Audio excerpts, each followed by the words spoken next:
and then it's very much over to you. So please, if you're on Facebook, then you can put it into your comments function. If you're on Zoom, then please put them in the Q&A function. And remember, in Zoom, you can upload those questions, upvote those questions if the question that you like is already there.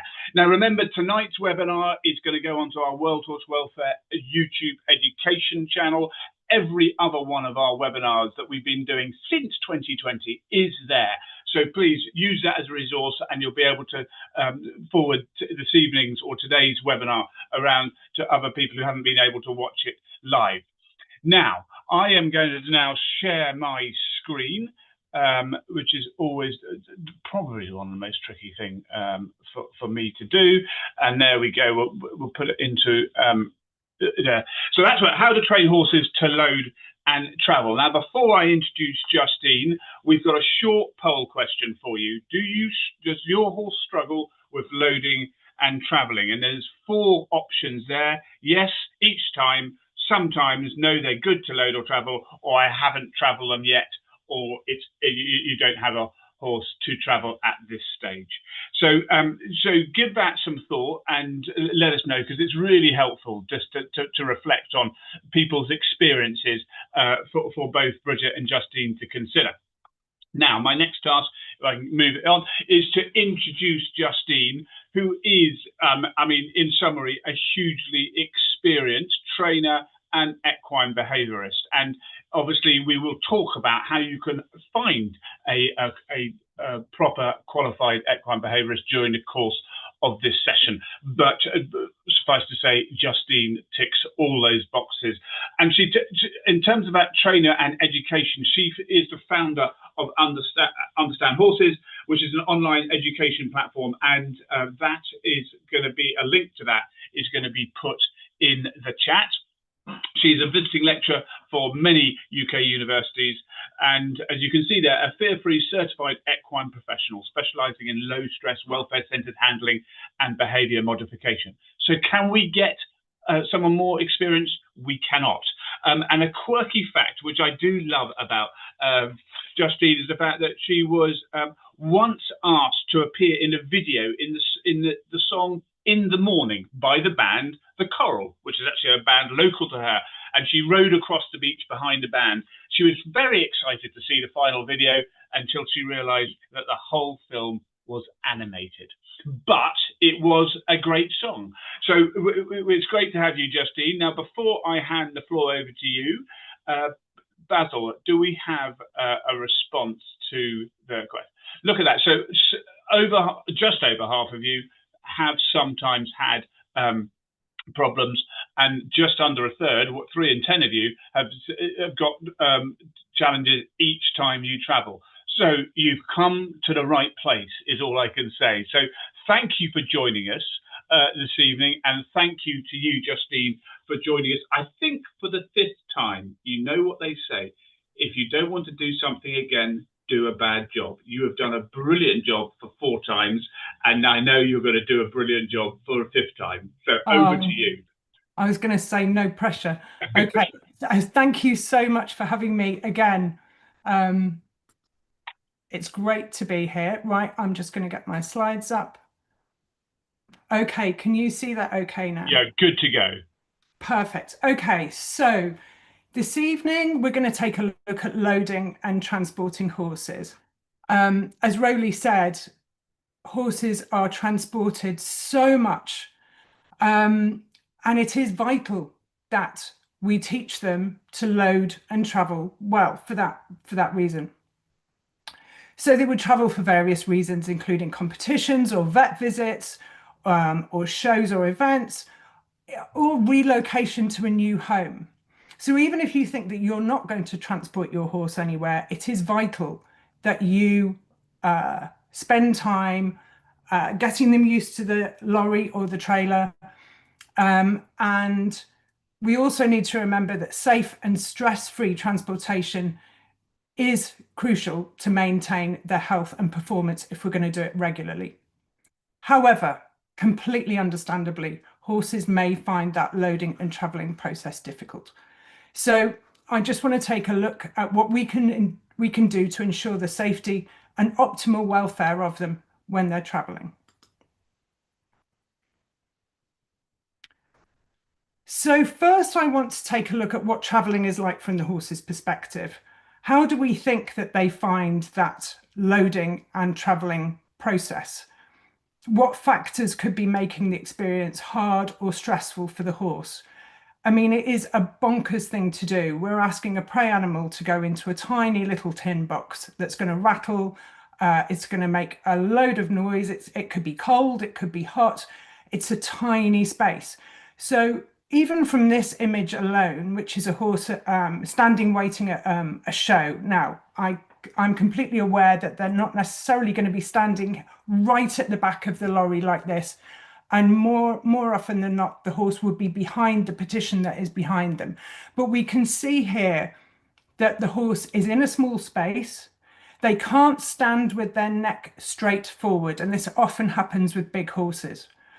They're alone, so they've got no friendly equine company. They've got a rug on, so they may not be able to regulate their own temperature. They might get too hot. There's no food. We know that those kind of partitions will rattle, they could be noisy. And we've got to bear in mind that horses can't see the direction of travel to judge the bumps or the turns in the road. We also know it's because they can't see the direction of travel, it's potentially going to be difficult for them to balance. Or how often would they get the space to balance?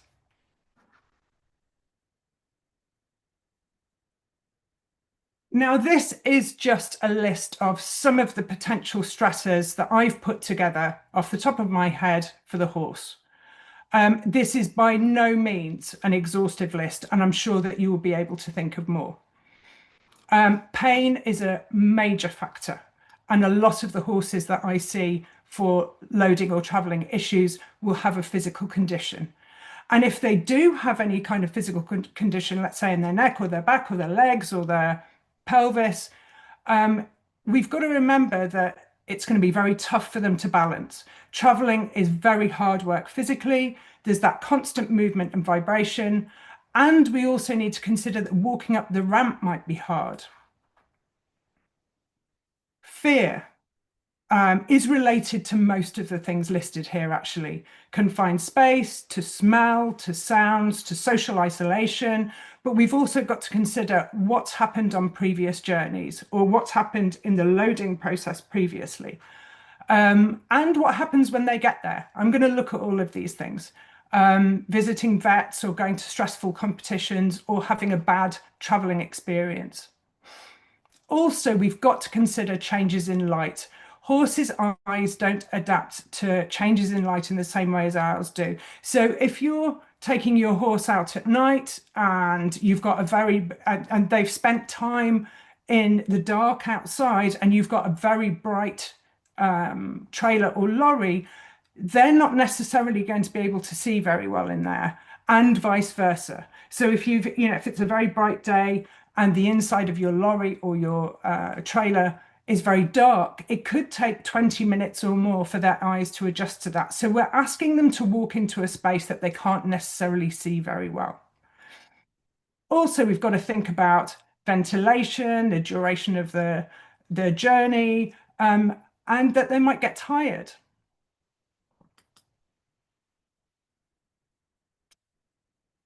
Stress is a significant concern from a welfare perspective when transporting horses. And research has shown that horses do show a whole range of stress-related behaviours and often have very raised heart rates throughout the loading and travelling process. One study I looked at showed heart rate was highest at loading. Another showed it was highest during transportation. And I think that we need to look at the horse's individual experience and perhaps a result of the loading method or what the vehicle that the horse is traveling in and how the horse feels about that. But also after transport, we see an increase in salivary cortisol, that's the stress hormone, an increased ACTH after transportation. every paper I found has shown that horses are stressed for both the loading process and the journey. And that includes experienced travelers like competition horses. We know horses are stoic. Just because they don't show it doesn't mean that they're not stressed. Recent research in Kentucky has actually found that there are significant changes in immune and endocrine function following short periods of transportation, and it's widely recognized that transport stress can increase susceptibility to diseases. We know stress can manifest physically through increased heart and respiration rate, sweating, and gastrointestinal disturbances, but from a behavioral perspective, of course, it's easy to see the horse is stressed if they're pawing at the floor of the vehicle, they're bargy, they're kicking, they're fidgeting, they're trying to climb over the breast bar, they're vocalizing, or they're trying to escape through the groom's door. It's not so easy to recognize the smaller behavioral indicators of stress, like tension in the face or the body, changes in posture, tight chin, changes in the shape of the eye. But a massive, massive red flag for a horse being anxious about traveling is that they're going to be reluctant to load. And very sadly, this is often seen as an inconvenience for the owner rather than a concern. Many horses will actually also react much earlier than the loading process. They could be box walking when the wagon is pulled out, for example. They can turn to the back of the stable or defecate frequently when travel boots are bought, or they're plaited up, or they see their owner in show gear. Or I've been asked to see horses who even start stressing the night before when they're shampooed. Their legs are washed or their tail is washed or they're plaited up. That's the beginning of that process where they start showing their stress at potentially having to go and load the next day. The bad news is we've got a really growing body of research showing that horse owners regularly can't recognize stressed horses. I said horse owners there. I'm actually also going to say vets and equine professionals. It's really useful to invest in a camera for the journey. Observing your horse closely during transport can potentially help you address stress before it escalates, but also give you an idea of how they're coping with the journey and if you might need to do something before you take them out again. So what else affects the horse? Their previous experiences of loading and traveling. Early traumatic experience of loading and traveling is really common. Foals are often weaned by being loaded. And I've seen a lot of adult horses, as well as a lot of youngsters, who have loading difficulties that have been weaned by being abruptly separated by their dam and immediately loaded onto a trailer or lorry with absolutely no prior experience of this at all. This is very common. So we've got that huge traumatic separation and leaving the safety of their dam, their home and their peers. And on top of that, they're put onto a lorry, this very frightening space on their own. And on top of that, again, this is regularly happening with sports horse foals coming from Ireland or Europe. So then they're loaded into the trailer or the lorry, and then they're put on a ferry. And so that experience is horrendous for them. So you can imagine that they would have this very difficult journey, and then we expect them to load again and wonder why they won't in future. It's also worth considering that your horse might have difficulty loading, and you may have bought them not knowing what their past experience of loading has been. So I'm thinking about that. Do horses get travel sick? Travel sickness, also known as motion sickness, has been found in a number of animals. There was some really nice research by some researchers, Sunturton and Phillips. They looked into how vehicle movement affects different livestock animals, including horses. And they found that some animals showed signs of motion sickness, such as drooling, licking or chewing, gastrointestinal issues like frequent defecation, eating non-food items, that's pica, having the very high heart rate and showing stress behaviors like teeth grinding, pawing, and shifting back and forth. And of course, them trying to keep their balance. Unlike many other animals, horses can't vomit, which is another common symptom of motion sickness. But that doesn't mean that they may not feel sick in the same way that we would. Other symptoms could include restlessness, sweating, frequent yawning, and sometimes colic. So this is something that we need to consider. I don't know how many horse owners actually would even think that this might be the case. Another notion is that actually motion sickness could be caused by the movement of the vehicle, which makes it very hard for the animals to stay balanced. And of course, to stay balanced, horses are going to need to potentially splay their legs or to be able to move their legs, let's say if they're going around a corner or what have you, but also to be able to raise their head and neck and move it from side to side. Really, really important for them to have the space to do this, not tied short or with no space to move their head from one side to the other. Thinking about loading now. If a horse is reluctant to load, a very common practice, sadly, is flooding. So flooding is a method sometimes used to treat human phobias. In humans, it involves the person being exposed to the thing that they fear with no means of escape. It's a very aversive and high stress training technique where the horse is exposed to their feared stimuli with an overwhelming amount of pressure and basically until they give up. So let's say if a horse won't load, an owner might use lunge lines, run lunge lines behind them and hold them there. We can also see flooding, let's say if one person is holding a horse and they might be waving a rope at their behind or using whips behind or somebody else is behind them. The issue with flooding is that you are holding or you're preventing the horse from moving away from the feared stimuli. And I'm sure we're all going to have seen this on every yard, on every showground. And the really bigger concern about this is they may load because whatever is happening outside the lorry or the trailer is more frightening than them actually going in. So they may load and they may appear to be okay, but it's likely that their original fear or whatever is worrying them and stopping them from loading has not been resolved. And actually, it may well have been escalated. And as a consequence, the behavior may actually be worse the next time. It can strengthen fear responses. It can create avoidance behaviors. But also, it's really important to recognize that flooding doesn't have to be violent. It can just be holding a horse in the presence of what is feared. So I meet a lot of owners that will just say, well, I just held them at the base of the ramp. I'm going to wait them out. That's a common term that I hear from horse owners. And we must remember that horses react in different ways to feared stimuli, and many of them will freeze when they're frightened rather than react. But many owners and professionals don't recognize those fear responses.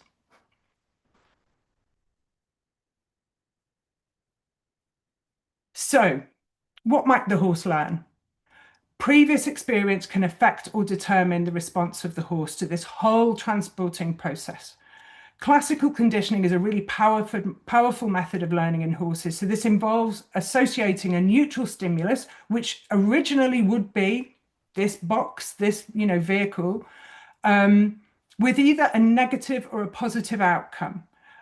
So we've got that fear response that they could have. We want to be making it a positive experience. So we need to add something positive to this so that they have better experiences. We can reduce their anxiety. And if they've had a traumatic experience, we can retrain that process in a positive way. So how can we improve the experience for the horse? We need to start any training issues with the vet. Before we start any loading or traveling, we should ensure that the horse is healthy and pain-free. We need a physical all clear from the vet to ensure that the horse is physically capable of performing any of the behaviors we're going to ask them to do. As I mentioned previously, walking up a ramp and balancing during travel is really, really hard work physically. Most of the horses that I see who don't want to load are eventually found to have a physical problem. A lot of them, we will have a suspicion that there is a physical issue, or there will be a physical issue that we know about. And so sometimes there might be an acute issue that can be resolved and the horse can go back to loading and traveling happily. And in some cases, even a pain relief trial can give you an idea about whether that is the case. But also there might be chronic or long-term pain, and that could mean that the process is painful or uncomfortable for them. But also can cause increased sensitivity, and so will affect the reactivity of that animal and increase the likelihood of fear behaviours. So they may be more likely to react negatively.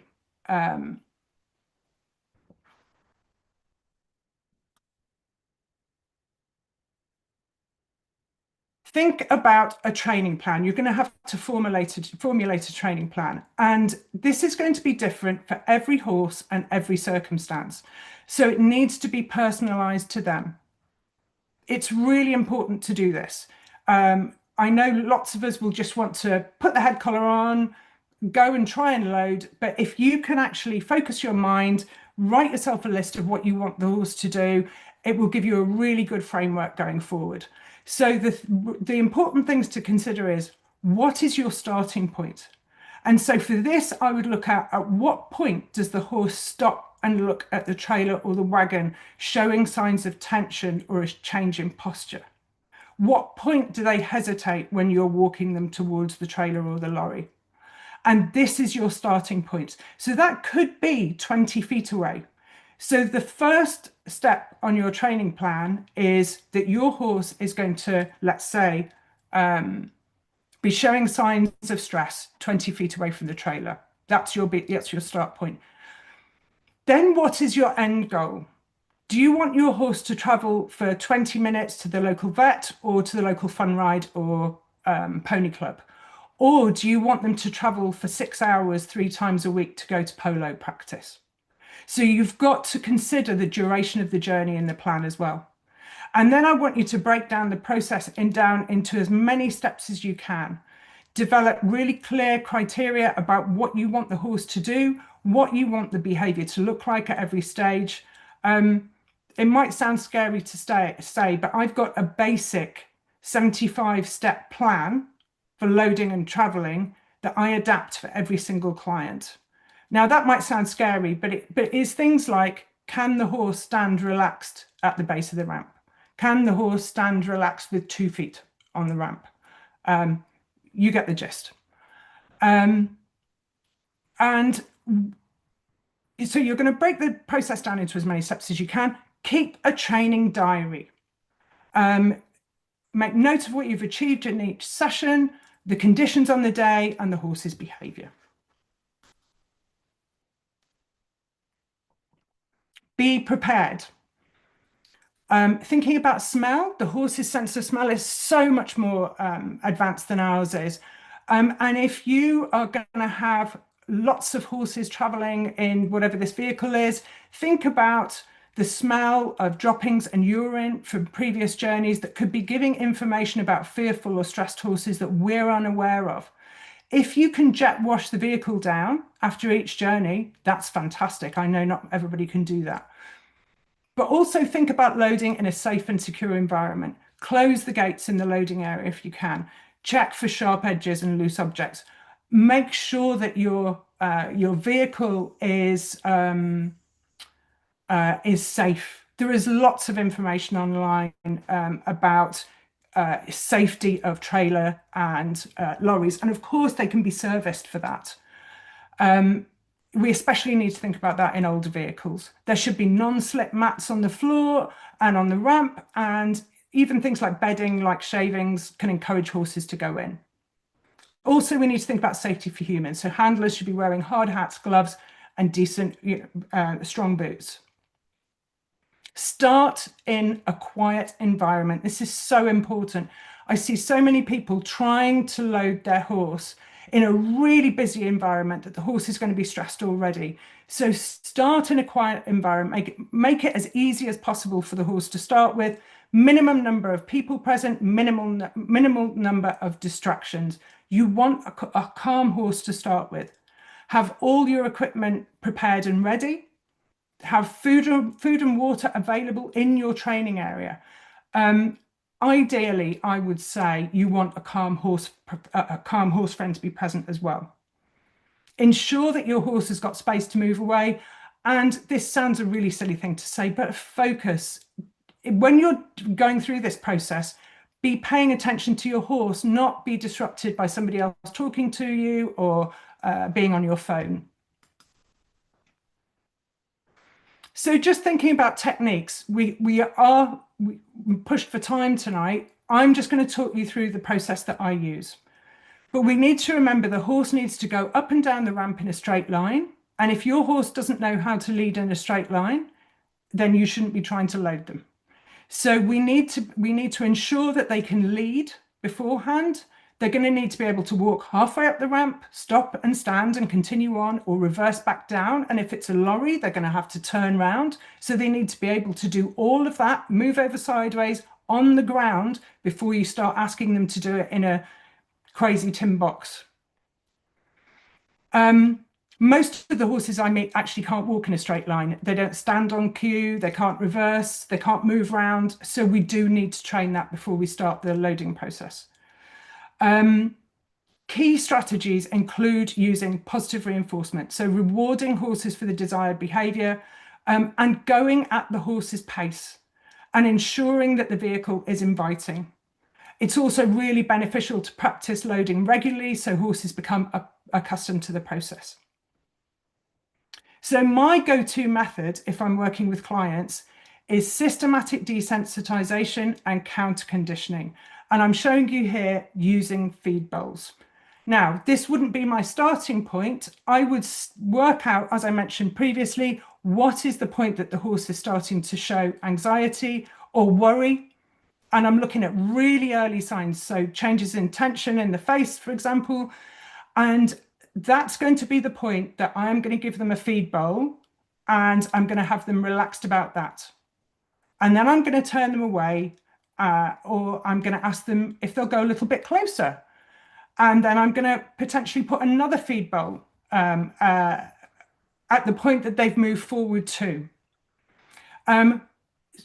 Talking about systematic desensitization is the process of exposing the horse to a feared stimulus gradually, step by step, and at low enough intensity that they can stay relaxed. And the counter conditioning side of it is the process of replacing that fear or anxiety with a pleasant emotion and response towards something that the animal fears. So I'm trying to change that horse's negative response by adding food, so something pleasant, so that the horse is going to start associating the loading process with food, which is pleasant for them. I use a really low value food like chopped hay or chaff with a few grass nuts in, perhaps grated carrots or apples, a really small handful in each bucket. And as I mentioned, I start where the horse is showing signs of concern and then gradually move the buckets closer to the trailer or inside the trailer. We might also need to do this for all of the associated equipment.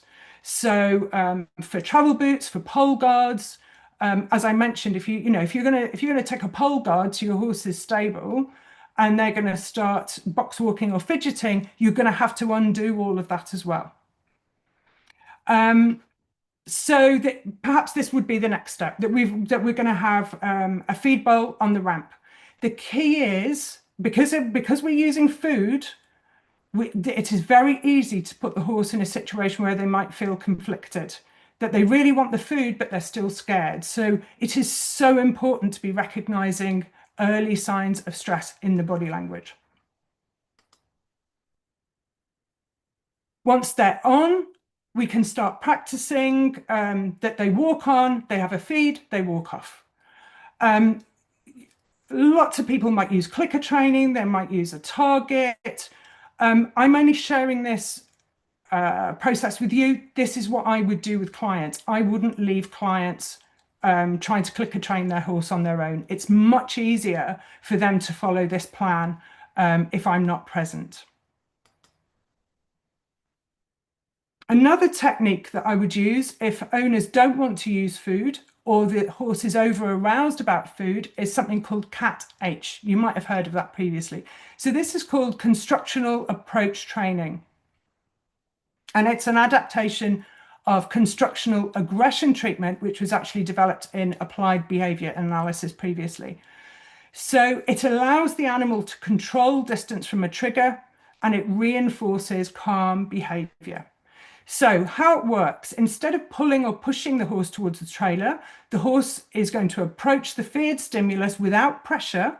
The handler is essentially going to walk with them.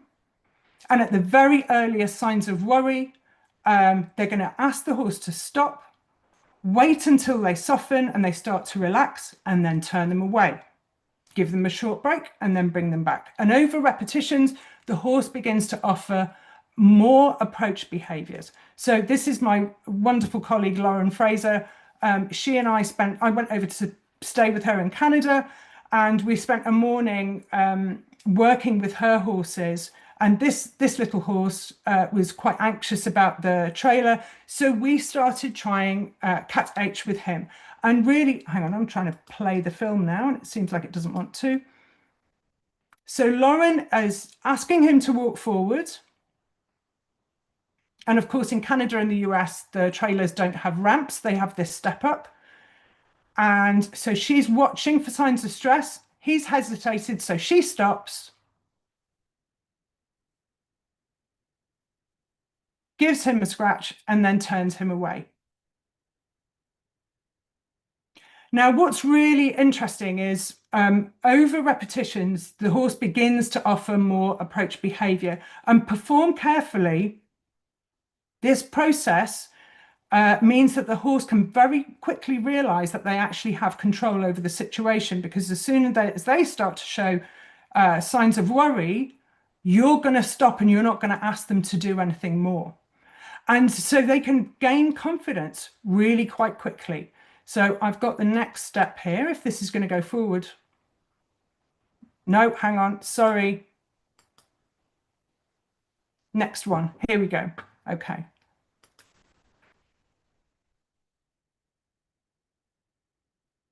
So this was a little bit later.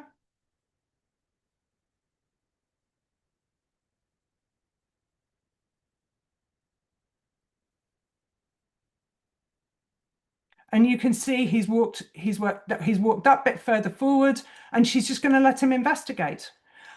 I think it's so important that horses are given the opportunity to investigate what we're asking them to stand in, what it smells like, what it sounds like, to be able to actually have a look inside without having the pressure of being pulled on.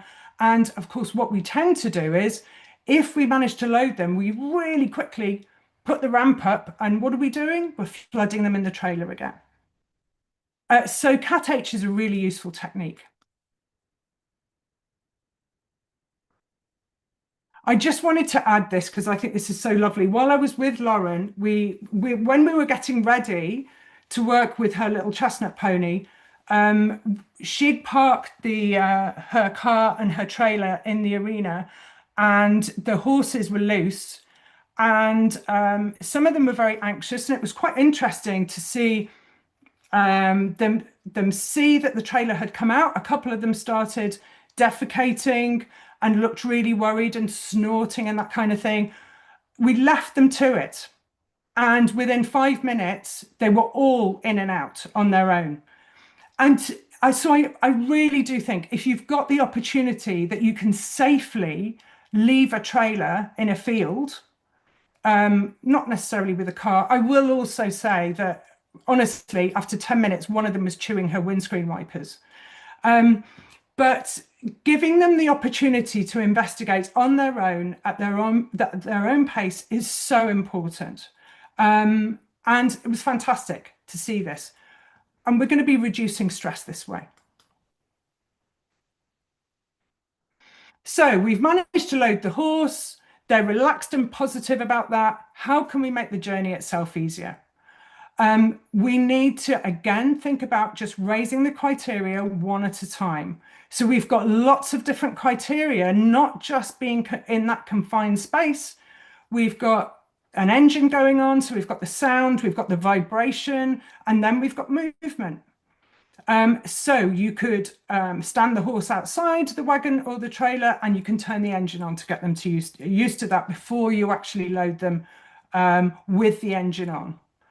But once you start moving, I would travel really short distances, and I'm talking 10 meters, 20 meters. Do a tour of the car park and come back. And immediately that they get off, you know that you're going to give them a feed.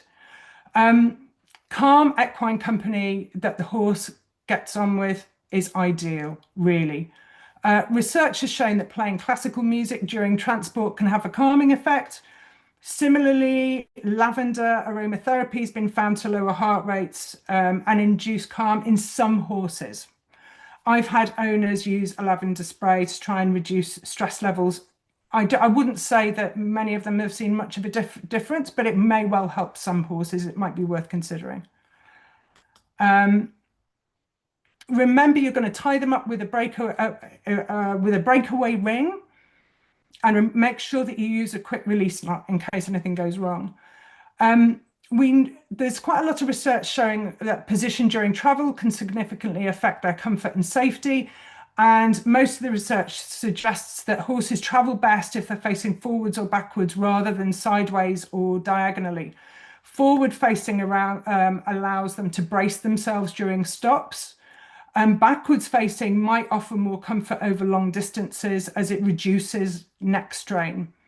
But I think ultimately the best position is going to depend on the individual horse and the journey's length and potentially their previous experiences with different vehicles.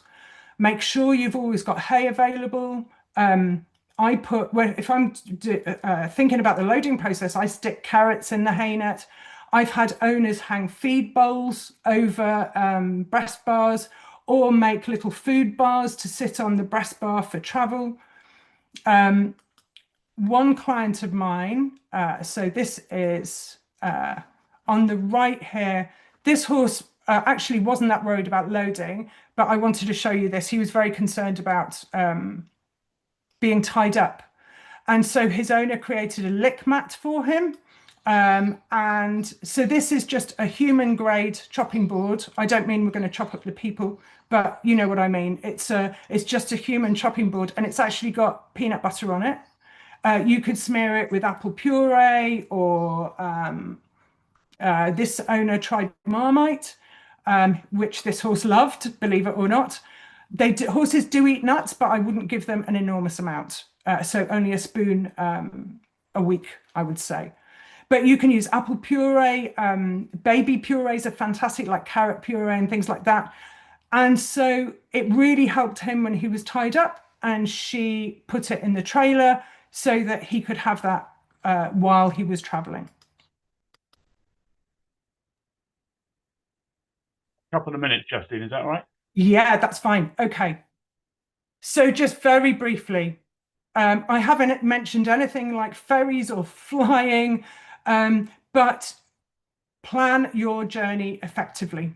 There are lots of resources available for thinking about length of journey, how to prepare and monitor your horse's comfort and well-being, regular breaks. If you're going to do very long journeys, you really need to be making sure that they can drink, that you can take breaks, that they might need to get off the trailer or the lorry and stretch or get a break.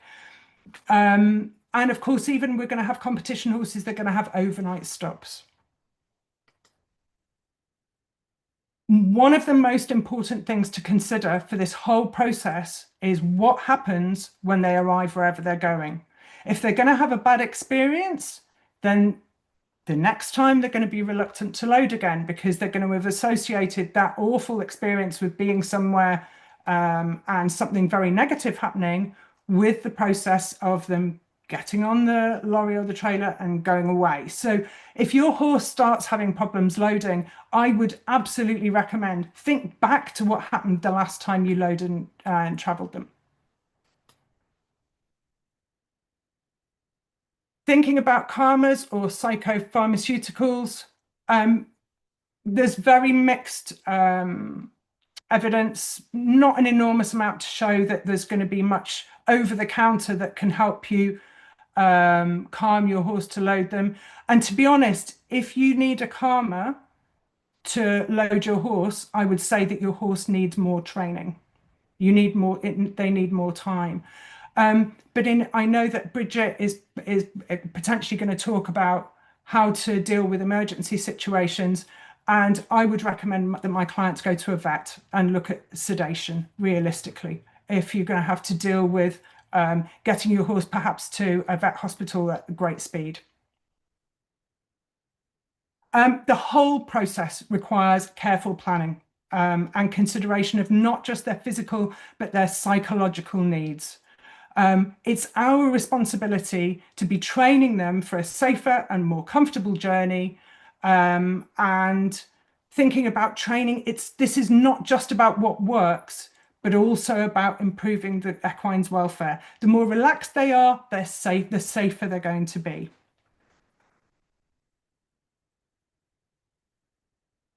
Okay, so if you wanted to find out more information about me, I've got some courses on Understand Horses. That's my website. And please don't forget that we have Understand Horses Live coming up on the 27th and 28th of June, which is at Rees Heath in Cheshire. We've got fantastic presentations looking at actually role of supplements and medication in behaviour modification, which is very relevant here. Low stress techniques for vet procedures and gastroscopy, troubleshooting your training, and much more. So there we go. Thank you so much for listening.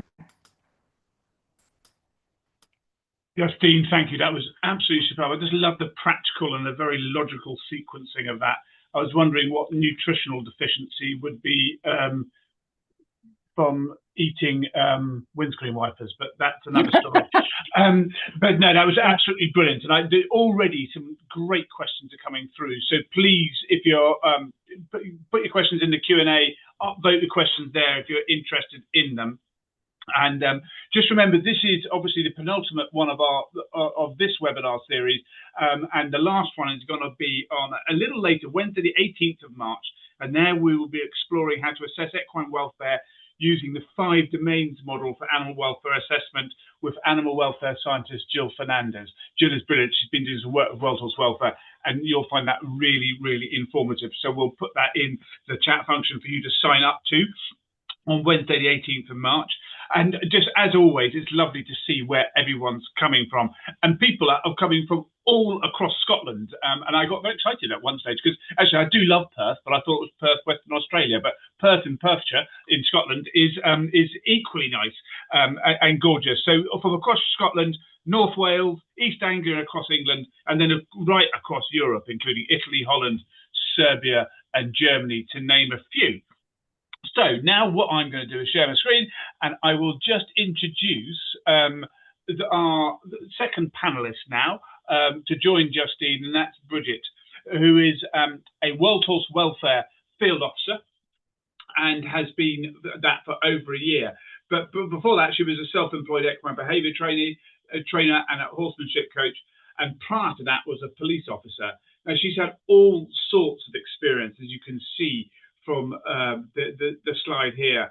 I love the fact that she was part of the Monty Roberts UK team for a decade, which included helping train some of the late Queen's horses.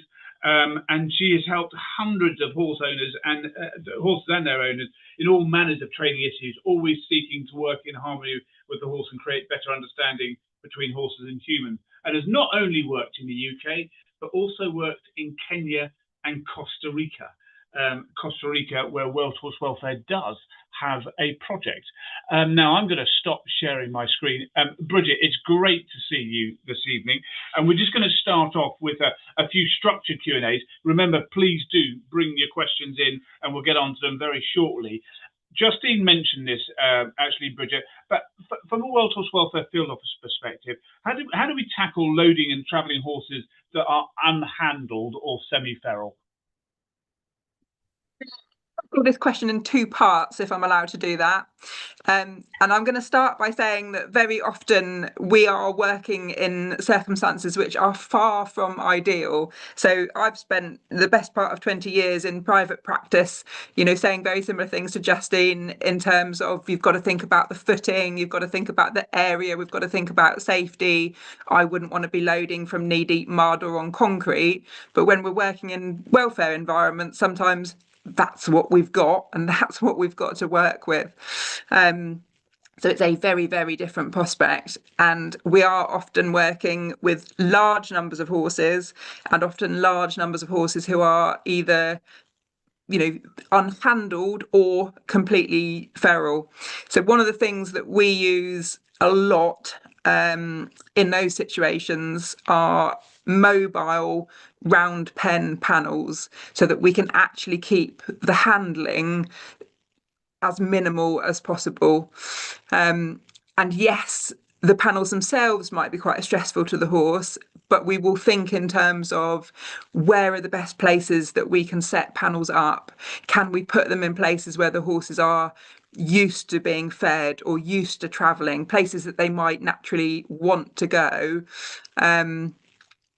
And we will work to try and quietly corral horses into those panels. Sometimes then use the panels themselves to move the horses to the trailer. So sometimes once we've got horses corralled into panels, sometimes then it's possible to sedate and head collar, or sometimes just a head collar. They might be, they have been handled in the past and it's possible to head collar and then lead, but often even that's not going to be possible.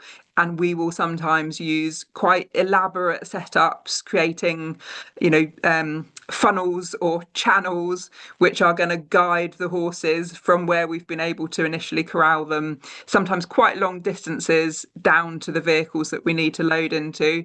And sometimes even that's not possible. Sometimes we have to think about having moving pens. So actually just today, I've been at our Hall Farm headquarters helping to train some of the RSPCA new recruits. And we were showing them a mobile pen, which actually involves having taken one horse from a larger corral into what we call a bedroom, like a little small pen, and with 8 people actually picking that pen up and quietly guiding the horse towards the vehicle, so that we're trying to keep the sort of human element as minimal as possible.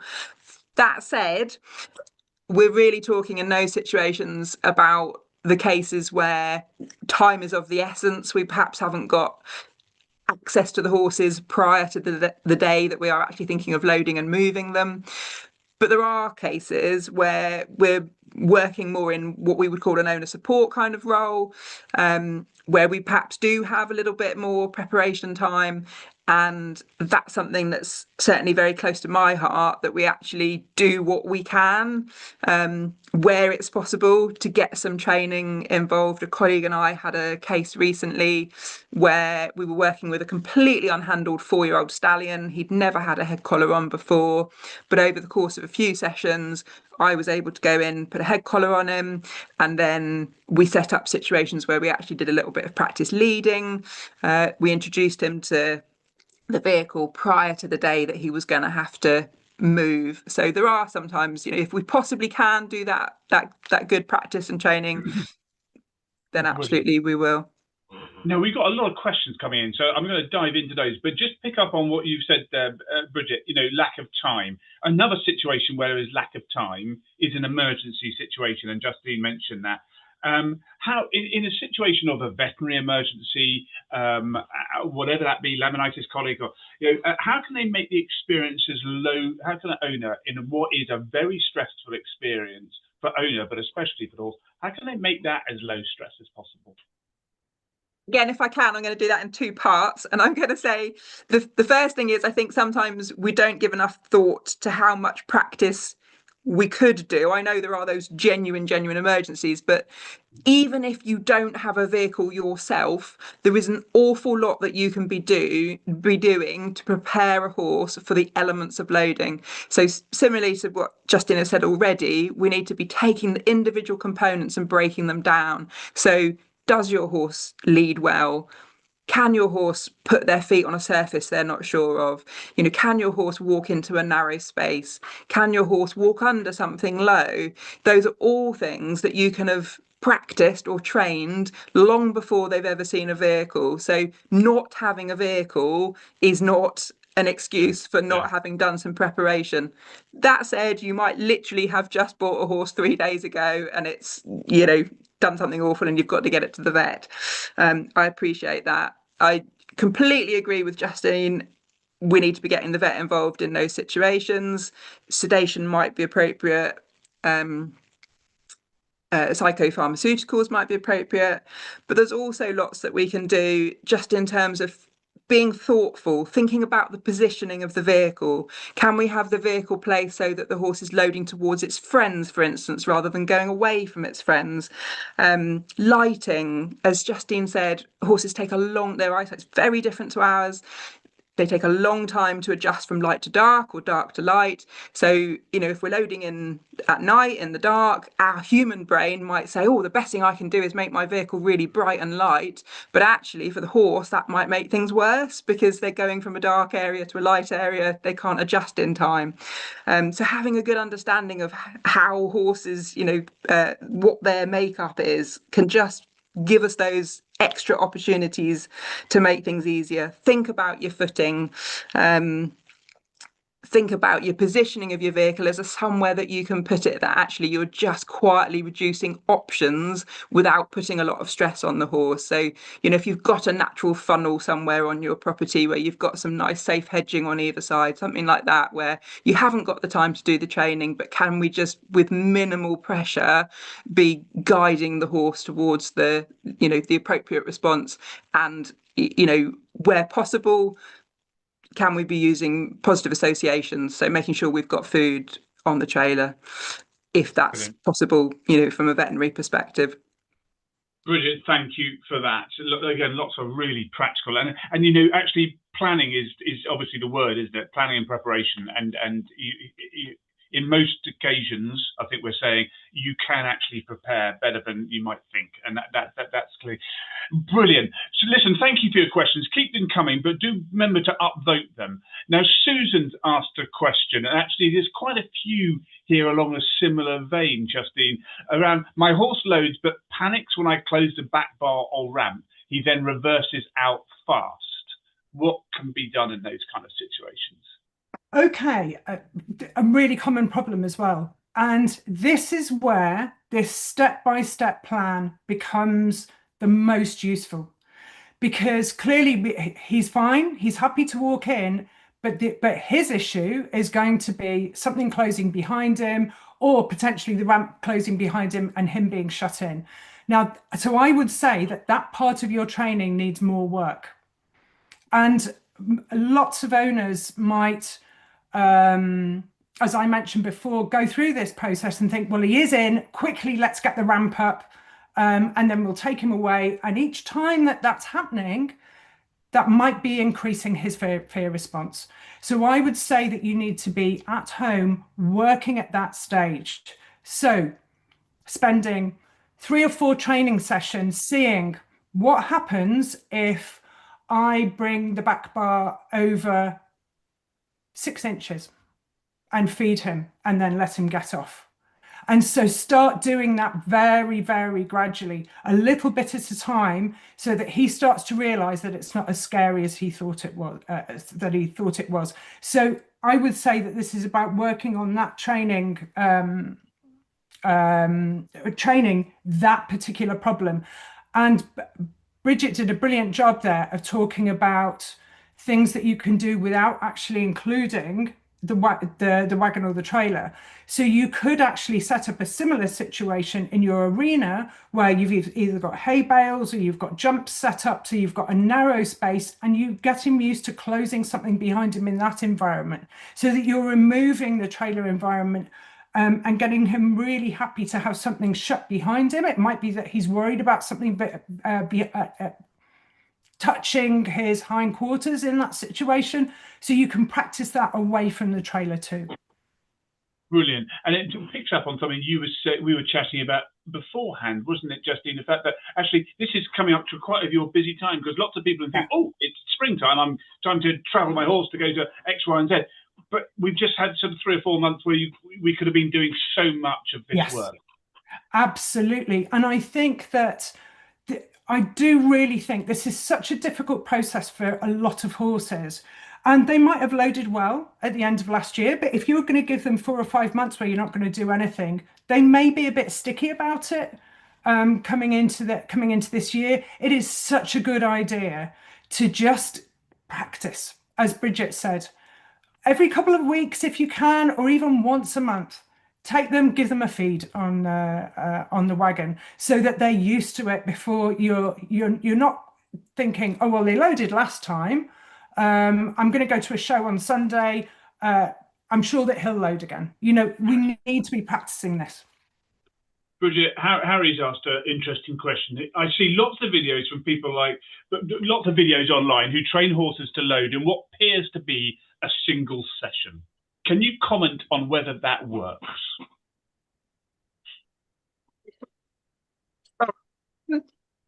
Might, but I think Justine made an excellent point earlier. It's not just about what works, it's about making sure that we're doing this in an ethical and welfare-friendly way. So yes, it might absolutely, and it might be that there was a quite simple problem that can be eliminated easily, but I'm going to suggest it probably doesn't work in every instance.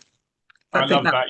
Was that defining actually what works? Yeah, I think that's a very well played, and actually defining what works means, and the general metric. I mean, horses, you know, and the thing is the planning and preparation. That all does take time. So the short versions are probably, not definitely, are probably, you know, have significant risk. Justine, Amanda's asked a really interesting question here. My horse self-loads at home, is very relaxed and happy, but struggles to reload coming back after a lesson. Now she's gone over the thing, the box to look at rattles and noises and remove partitions, but just can't work out why that would be. Happy to go out, not happy to come home. What should I look at next, please? Okay, so first thing I would look at would definitely be, please get a vet check.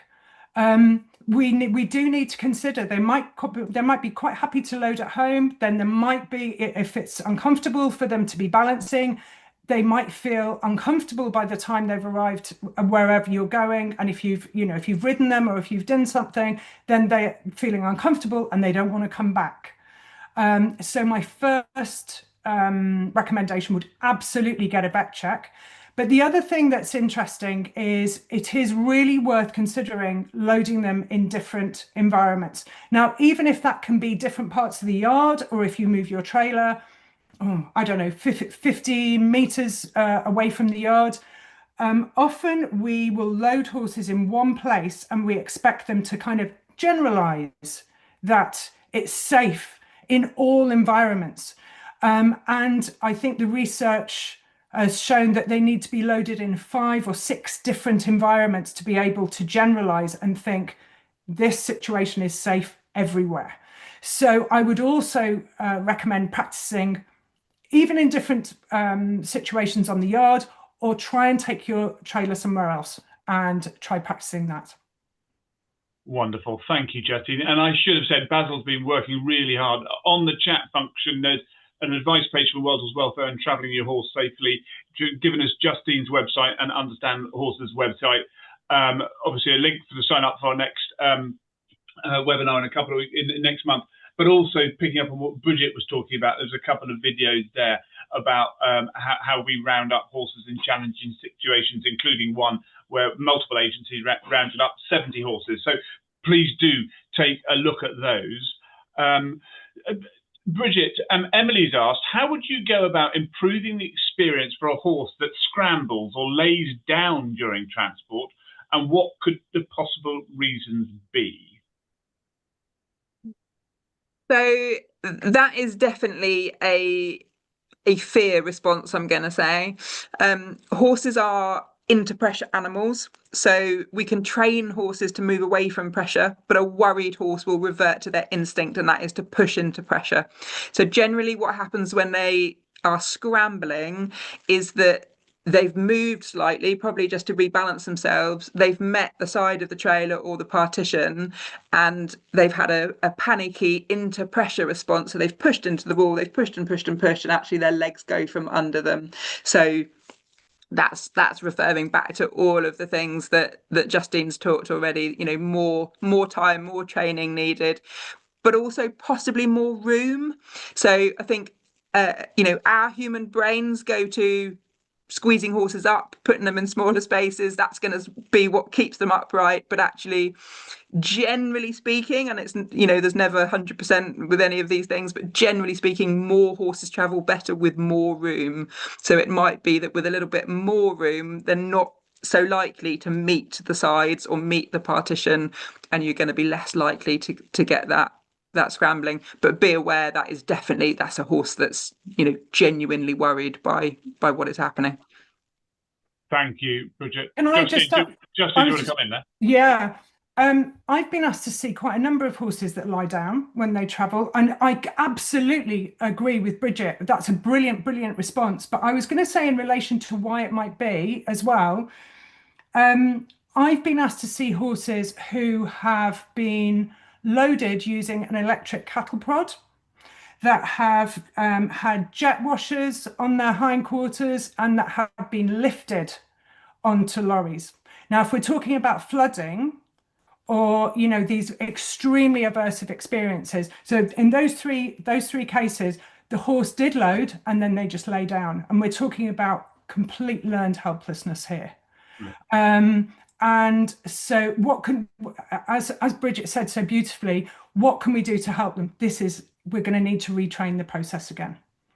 And I also wanted to say, Bridget made a brilliant, brilliant point, which is, in all of my training, I would start with the most space possible. So I will ask owners to take partitions out, because a lot of horses are worried about being in a very confined space.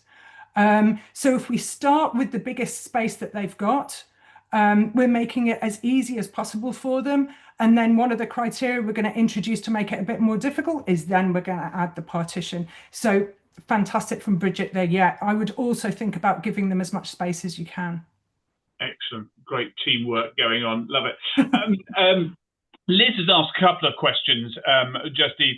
Firstly, you mentioned about when you start actually start traveling, just go 10 or 20 meters. Would you unload and then reload and repeat, or would you end on a good note? Well, I would say that the first time you did it, so if you're thinking about loading for traveling them for the first time, or if you're retraining a horse that struggles with traveling, the first time I did it, I would unload them and I would end on a good note. If it went very well, and the second time I did it, I unloaded and I thought that it had gone very well, I might try reloading and try again. But I think this is going to really depend on the horse and how they seem at that time. And this again goes back to recognizing signs of stress. Brilliant. And Justine, Liz has also asked, with Cat H, is there a danger of reinforcing the incorrect stress and tension response? Potentially, but again, this is about recognizing body language. And I can't recommend enough that you go away and learn your own horse's individual signs of stress. Go and watch them when they're in the field and they're relaxed, or when you're asking them to do something difficult, or you're taking them into a novel environment. Look at how their face changes. Although there are general things that horses will do, like we will see changes in the shape of the eye that will go from round and soft if they're relaxed to triangular. Tension in the face, you might see tension in the masseter muscles, or pursed lips, or tight nostrils, that kind of thing. each individual horse might be different. So you need to learn your own horse's body language. Brilliant. Justine, thank you. And some really good questions. We wondered actually whether we get lots of case studies, and you've been brilliant. You've given us examples of problems and challenges you've had. But just remember, if you've got a case or a challenge that you're not sure, then please do reach out to Justine. We've given her your contact details, or to a recognised equine behaviourist, and we're going to put a link in the chat function to where you can find information about how to find a behaviour professional, and that because finding the right person, the right qualified person, and one person that can work with you is so important. So, Bridget, a question from Esther. Her 7-year-old walks up the ramp fine, stands calmly, but once and partition closed, he starts to rear. Once the lorry is moving, he settles, but obviously we are concerned for his safety. It's a roomy 7.5-ton box, and the pony stands sideways. Any suggestions?